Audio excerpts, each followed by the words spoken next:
karena badan itu harus bergerak 24 jam. 24 jam, maka dia kan membutuhkan energi. Nah, energinya kalau kita nggak makan kan habis nih. Iya. Ya kan? Berarti harus dapat dari cadangan kan? Cadangan. Nah, cadangan energi kita itu ada di otot, namanya glikogen, ada di otot, ada di hati. Nah, setelah apa yang kita makan udah habis dibakar untuk tenaga, badan kita mulai ngebakar glikogen yang ada di otot dan di hati. Nggak makan juga. Habis cadangannya nih. Ketika sudah mau habis, badan kita akan mencari sumber energi yang lain, yaitu lemak. Ketika itu, badan akan mengefisiensikan berbagai fungsi di dalam tubuhnya. Karena nggak ada makanan yang masuk, maka dia harus mengefisiensikan kerjaan di dalam badannya dan sekaligus mencari sumber bahan energi. Nah, kalau kayak perusahaan, dia kagak kerja nih. Ambil.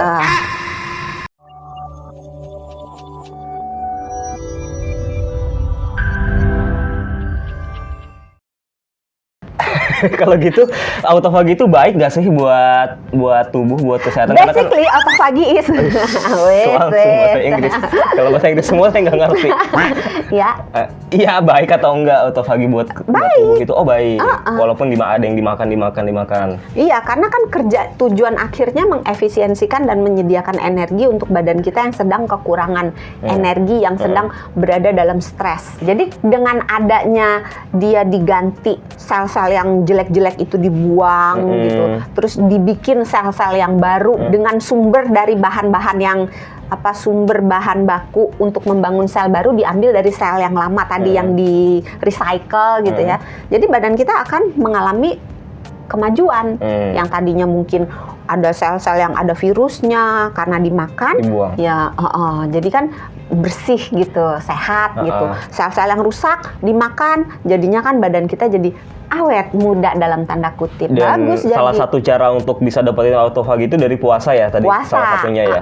Nah, kalau puasa nih dok, kan tapi itu hanya salah satu cara ya, bukan satu-satunya cara. Iya. Tapi kalau pas lagi puasa nih dok minuman atau mungkin makanan apa yang bisa ngebantu? Kalau lagi puasa mah nggak minum Iya.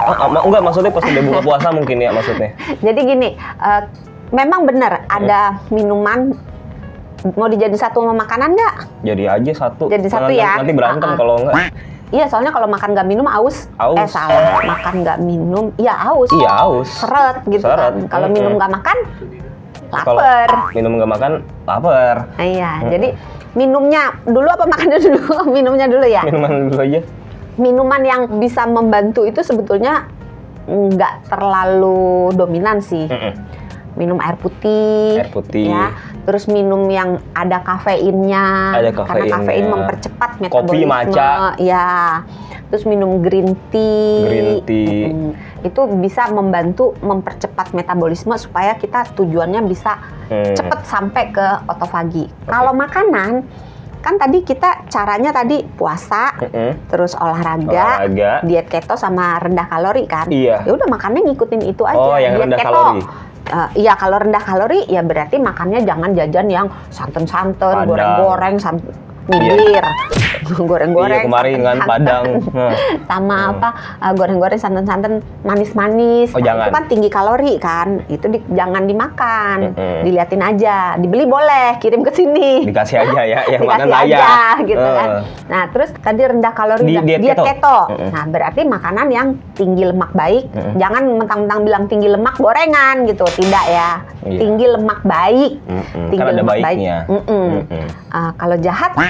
Kalau jahat, gorengan itu. Lemak jahat. Benar. Jadi tinggi lemak baik, cukup protein, rendah karbohidrat. Itu basicnya kunci dari segala kuncinya diet keto. Nah, supaya bisa cepat sampai ke autofagi, kita boleh menggabungkan antara puasa dengan diet keto atau antara puasa dengan diet rendah kalori.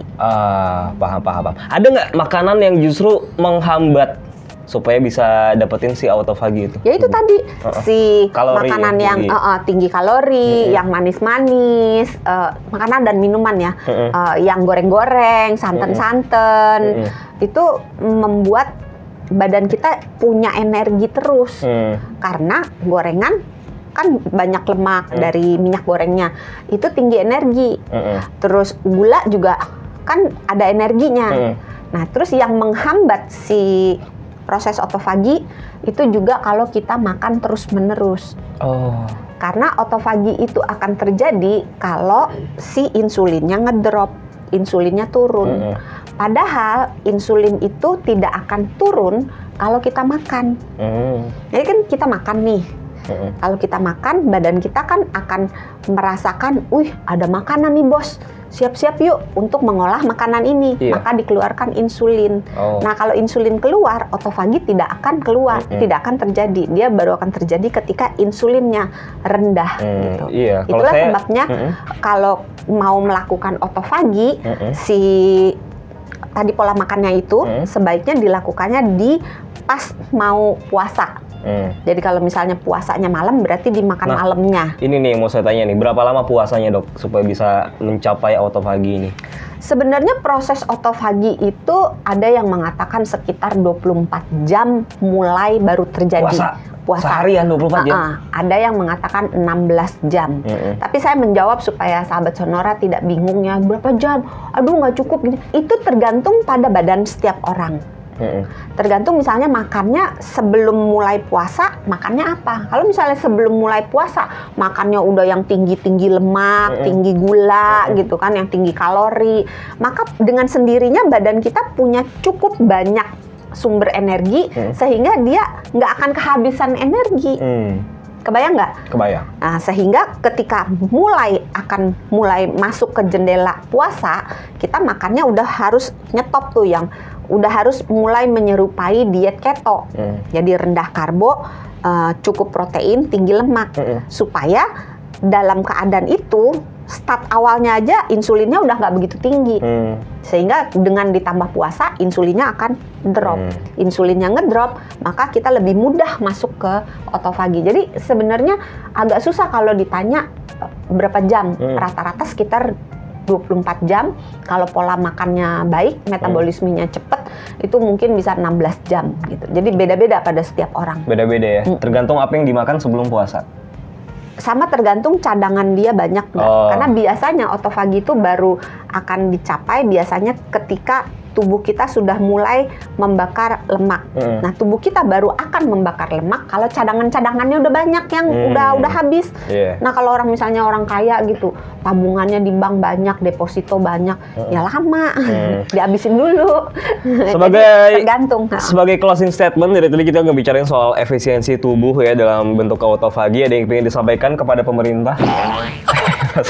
Maksudnya ada yang pengen disampaikan ke sahabat Sonora gimana cara menerapkan pola makan ini jadinya.